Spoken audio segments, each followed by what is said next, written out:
My neighbor's front door has been wide open for 2 days.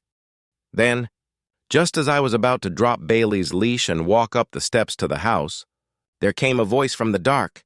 "Hey, Brian," she said, before coughing once and then clearing her throat. "Sorry, I'm in the middle of dinner here." "What's up?" I breathed a sigh of relief. "Hey, sorry, I just saw that your front door was open. Wanted to make sure you knew."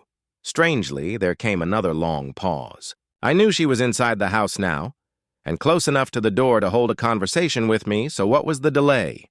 "Isabel? Oh, you're so sweet to check in. Yes, I know it's open.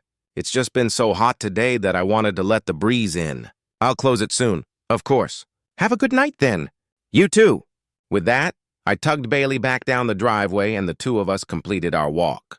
I returned home, happy that my neighbor was all right, and went to sleep. Saturday was a much-needed lazy day.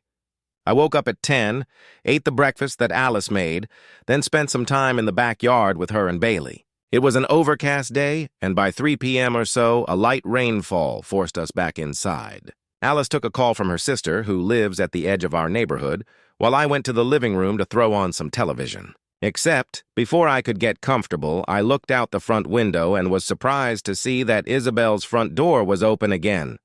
Open again? I wondered, or was it never shut? I got up close to the window and studied the house across the street. The rain was coming down harder by then, and the thick gray clouds overhead made it seem like nighttime.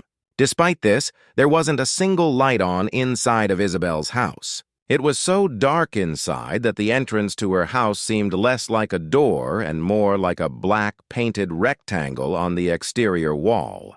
I turned to look at Bailey, who was laying on a nearby couch, and saw that she was also looking out the window. Ears pressed against her head, she glanced at me briefly, then refocused her attention outside. I couldn't tell if she was simply people-watching or if somehow she too could sense something wrong. Just then, Alice walked into the living room. She was no longer on the phone, and she greeted me with a strange, almost nervous smile. "That was an odd conversation," she said, taking a seat next to Bailey. "Everything all right?" "I don't know. Clara saw a woman peeking into her house a few nights ago." "What?" "Creepy, right?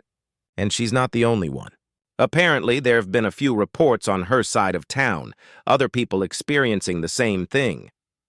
Nothing stolen and no one hurt, at least that Clara knows of. But it's still pretty weird. Let's make sure we lock up extra well tonight." My thoughts drifted to my neighbor. I asked my wife what this woman looked like. Like I said, Isabel and I weren't close, but I knew she had recently gone through a difficult breakup with a long-term boyfriend. It was far-fetched to assume a connection between Isabel and the mystery woman, but who knew? Heartbreak makes people do crazy things. Maybe there was some link between the two. Alice hesitated for a minute. "Well," she eventually said, "you know Clara, she's got a real superstitious way about her. She's always telling stories." "What does that mean?" "It means you've got to take this with a grain of salt." When Alice relayed Clara's description of the woman, I felt a chill run down my spine. Clara said that the woman was tall and gaunt, enough so that she originally mistook her for a man. She said that her skin looked too tight across her face, and that her eyes looked unnaturally deep-set, as though they were too far back in her skull. Apparently, when she saw that Clara had spotted her, she had given Clara a big smile before retreating into the night. Apparently, when she smiled, she had too many teeth. I was silent for a moment, unsure what to make of Clara's morbid sighting. "Love?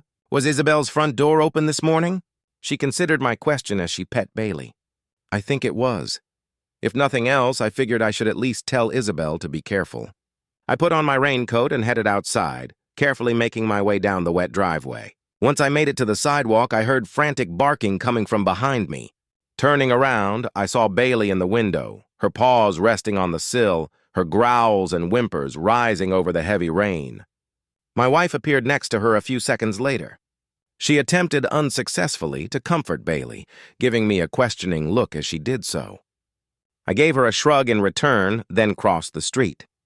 I stopped at the bottom of Isabel's porch steps and listened. Like before, I could hear someone inside, though I couldn't tell exactly what was going on. I heard a deep, wet ripping sound like something being torn. Also, like before, I couldn't see a thing inside the house. A voice called out from the dark interior.